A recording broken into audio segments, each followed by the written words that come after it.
Hello, friends and relatives. Good afternoon. I want to invite you for another Bible reading.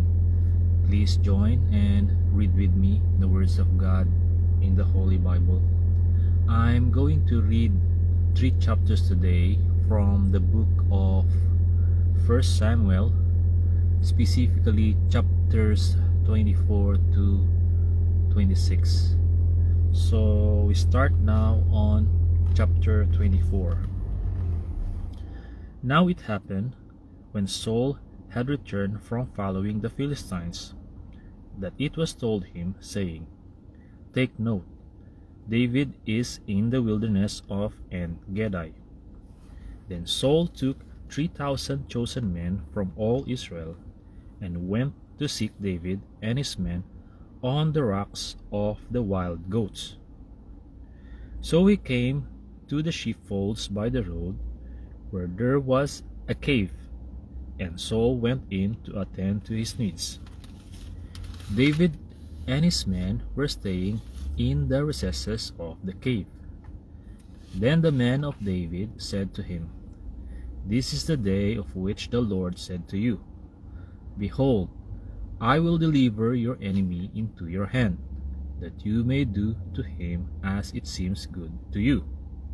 And David arose and secretly cut off a corner of Saul's robe. Now it happened afterward that David's heart troubled him, because he had cut Saul's robe. And he said to his men, "The Lord forbid that I should do this thing to my master, the Lord's anointed, to stretch out my hand against him, seeing he is the anointed of the Lord."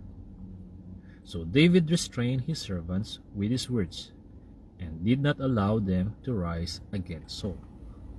And Saul got up from the cave and went on his way. David also arose afterward, went out of the cave, and called out to Saul, saying, "My lord the king." And when Saul looked behind him, David stooped with his face to the earth, and bowed down. And David said to Saul, "Why do you listen to the words of men who say, Indeed David seeks your harm? Look, this day your eyes have seen the Lord delivered you today into my hand in the cave, and someone urged me to kill you. But my eye spared you, and I said, I will not stretch out my hand against my Lord, for he is the Lord's anointed. Moreover, my father, see, yes, see the corner of your robe in my hand, for in that I cut off the corner of your robe, and did not kill you. Know and see that there is neither evil nor rebellion in my hand, and I have not sinned against you. Yet you hunt my life to take it. Let the Lord judge between you and me. Let the Lord avenge me on you. But my hand shall not be against you. As the proverb of the ancient says, wickedness proceeds from the wicked. But my hand shall not be against you. After whom has the king of Israel come out? Whom do you pursue? A dead dog? A flea? Therefore let the Lord be judge, and judge between you and me, and see and plead my case, and deliver me out of your hand." So it was, when David had finished speaking these words to Saul, that Saul said, "Is this your voice, my son David?" And Saul lifted up his voice and wept. Then he said to David, "You are more righteous than I, for you have rewarded me with good, whereas I have rewarded you with evil. And you have shown this day how you have dealt well with me. For when the Lord delivered me into your hand, you did not kill me. For if a man finds his enemy, will he let him get away safely? Therefore, may the Lord reward you with good for what you have done to me this day. And now I know, indeed, that you shall surely be king, and that the kingdom of Israel shall be established in your hand. Therefore, swear now to me by the Lord that you will not cut off my descendants after me, and that you will not destroy my name from my father's house." So David swore to Saul, and Saul went home, but David and his men went up to the stronghold. Chapter 25. Then Samuel died, and the Israelites gathered together and lamented for him, and buried him at his home in Ramah. And David arose and went down to the wilderness of Paran. Now there was a man in Maon whose business was in Carmel. The man was very rich. He had 3,000 sheep and 1,000 goats, and he was shearing his sheep in Carmel. The name of the man was Nabal, and the name of his wife Abigail. And she was a woman of good understanding and beautiful appearance. But the man was harsh and evil in his doings. He was of the house of Caleb. When David heard in the wilderness that Nabal was shearing his sheep, David sent 10 young men. And David said to the young men, "Go up to Carmel, go to Nabal, and greet him in my name. And thus you shall say to him who lives in prosperity, Peace be to you, peace to your house, and peace to all that you have. Now I have heard that you have shearers. Your shepherds were with us, and we did not hurt them, nor was there anything missing from them all the while they were in Carmel. Ask your young men, and they will tell you. Therefore, let my young men find favor in your eyes, for we come on a feast day. Please give whatever comes to your hand to your servants and to your son David." So when David's young men came, they spoke to Nabal according to all his words in the name of David, and waited. Then Nabal answered David's servants and said, "Who is David, and who is the son of Jesse? There are many servants nowadays who break away each one from his master. Shall I then take my bread and my water and my meat that I have killed for my shearers, and give it to men when I do not know where they are from?" So David's young men turned on their heels and went back, and they came and told him all these words. Then David said to his men, Every man gird on his sword." So every man girded on his sword, and David also girded on his sword. And about 400 men went with David, and 200 stayed in with the supplies. Now one of the young men told Abigail, Nabal's wife, saying, "Look, David sent messengers from the wilderness to greet our master, and he reviled them. But the men were very good to us, and we were not hurt, nor did we miss anything as long as we accompanied them. When we were in the fields, they were a wall to us both by night and day, all the time we were with them keeping the sheep. Now therefore, know and consider what you will do, for harm is determined against our master and against all his household, for he is such a scoundrel that one cannot speak to him." Then Abigail made haste and took 200 loaves of bread, 2 skins of wine, 5 sheep already dressed, 5 sheas of roasted grain, 100 clusters of raisins, and 200 cakes of figs, and loaded them on donkeys. And she said to her servants, "Go on before me. See, I am coming after you." But she did not tell her husband Nabal. So it was as she rode on the donkey that she went down under cover of the hill, and there were David and his men coming down toward her, and she met them.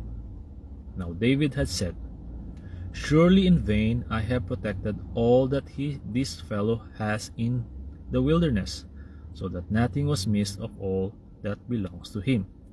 And he has repaid me evil for good. May God do so and more also to the enemies of David, if I leave one male of all who belong to him by morning light." Now, when Abigail saw David, she dismounted quickly from the donkey, fell on her face before David, and bowed down to the ground. So she fell at his feet and said, "On me, my lord, on me let this iniquity be, and please let your maidservant speak in your ears, and hear the words of your maidservant. Please let not my lord regard this scoundrel Nabal, for as his name is, so is he. Nabal is his name, and folly is with him. But I, your maidservant, did not see the young men of my lord, whom you sent. Now therefore, my lord, as the Lord lives, and as your soul lives, since the Lord has held you back from coming to bloodshed, and from avenging yourself with your own hand, now then, let your enemies and those who seek harm for my lord be as Nabal. And now, this present which your maidservant has brought to my lord, let it be given to the young men who follow my lord. Please forgive the trespass of your maidservant, for the Lord will certainly make, O my lord, an enduring house, because my lord fights the battles of the Lord, and evil is not found in you throughout your days. Yet a man has reason to pursue you and seek your life, but the life of my lord shall be bound in the bundle of the living with the Lord your God, and the lives of your enemies he shall sling out, as from the packet of a sling. And it shall come to pass, when the Lord has done for my lord according to all the good that he has spoken concerning you, and has appointed you ruler over Israel, that this will be no grief to you, nor offense of heart to my lord, either that you have shed blood without cause, or that my lord has avenged himself. But when the Lord has dealt well with my lord, then remember your maidservant." Then David said to Abigail, "Blessed is the Lord God of Israel, who sent you this day to meet me. And blessed is your advice, and blessed are you, because you have kept me this day from coming to bloodshed, and from avenging myself with my own hand. For indeed, as the Lord God of Israel lives, who has kept me back from hurting you, unless you had hurried and come to meet me, surely by morning light no males would have been left to Nabal." So David received from her hand what she had brought him, and said to her, "Go up in peace to your house. See, I have heeded your voice and respected your person."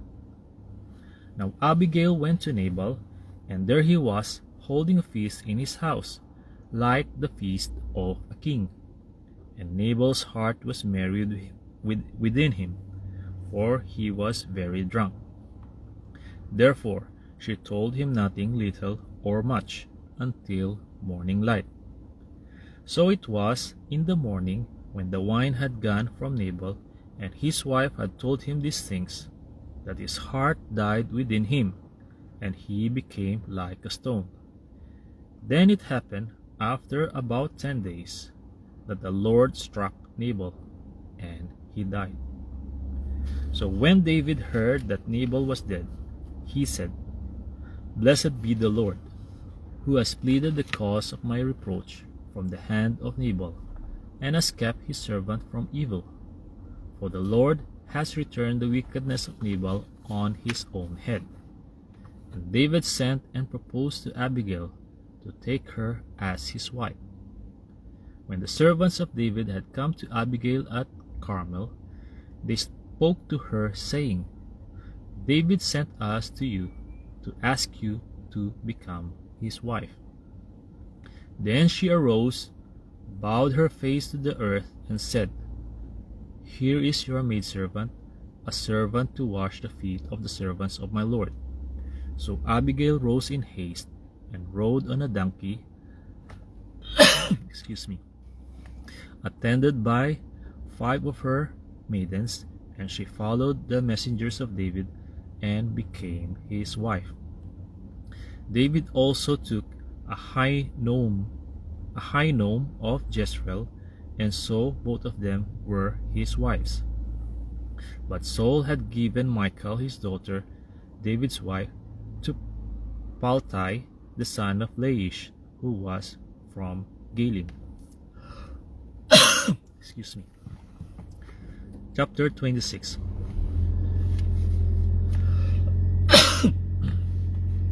Now the Ziphites came to Saul at Gibeah, saying, "Is David not hiding in the hill of Hachilah, opposite Jeshimon?" Then Saul arose and went down to the wilderness of Ziph, having 3,000 chosen men of Israel with him, to seek David in the wilderness of Ziph. And Saul encamped in the hill of Hachilah, which is opposite Jeshimon, by the road. But David stayed in the wilderness, and he saw that Saul came after him into the wilderness. David therefore sent out spies, and understood that Saul had indeed come. So David arose and came to the place where Saul had encamped.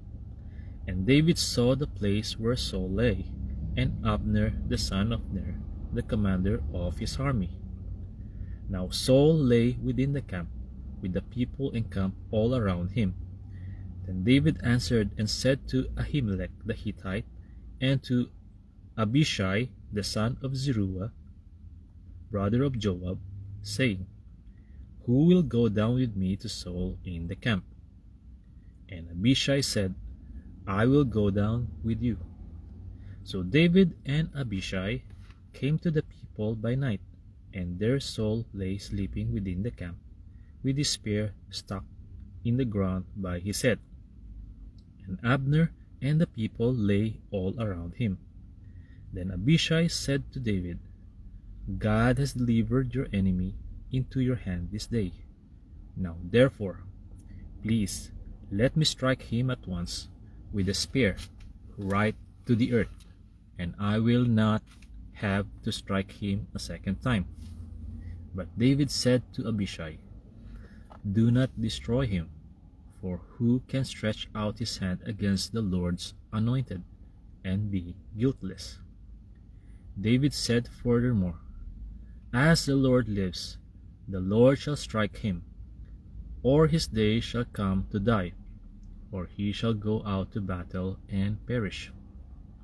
The Lord forbid that I should stretch out my hand against the Lord's anointed. But please, take now the spear and the jug of water that are by his head, and let us go." So David took the spear and the jug of water by Saul's head, and they got away, and no man saw or knew it or awoke. For they were all asleep, because a deep sleep from the Lord had fallen on them. Now David went over to the other side, and stood on the top of a hill afar off, a great distance being between them. And David called out to the people and to Abner the son of Ner, saying, "Do you not answer, Abner?" Then Abner answered and said, "Who are you?" calling out to the king. So David said to Abner, "Are you not a man, and who is like you in Israel? Why then have you not guarded your lord the king? For one of the people came in to destroy your lord the king. This thing that you have done is not good. As the Lord lives, you deserve to die, because you have not guarded your master the Lord's anointed. And now see where the king's spear is, and the jug of water that was by his head. Then Saul knew David's voice and said, "Is that your voice, my son David?" David said, "It is my voice, my lord, O king." And he said, "Why does my lord thus pursue his servant? For what have I done, or what evil is in my hand?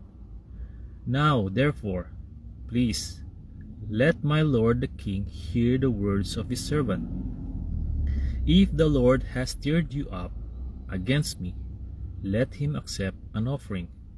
But if it is the children of men, may they be cursed before the Lord, for they have driven me out this day from sharing in the inheritance of the Lord, saying, 'Go, serve other gods.' So now, do not let my blood fall to the earth before the face of the Lord. For the king of Israel has come out to seek a flea, as when one hunts a partridge in the mountains." Then Saul said, "I have sinned. Return, my son David, for I will harm you no more, because my life was precious in your eyes this day. Indeed, I have played the fool and erred exceedingly." And David answered and said, "Here is the king's spear. Let one of the young men come over and get it. May the Lord repay every man for his righteousness and his faithfulness, for the Lord delivered you into my hand today, but I would not stretch out my hand against the Lord's anointed. And indeed, as your life was valued much this day in my eyes, so let my life be valued much in the eyes of the Lord, and let him deliver me out of all tribulation." Then Saul said to David, "May you be blessed, my son David. You shall both do great things and also still prevail." So David went on his way, and Saul returned to his place. Friends and relatives, that's all for today. But before I go, if you think my Bible reading will benefit you and your beloved friends, then I would like to request you to please feel free to share it in your profile. In that way, the Word of God will spread and be heard from every part of the earth. Thank you very much for listening. God bless you all. To God be the glory, honor, and highest praise. See you on my next Bible reading. Bye-bye.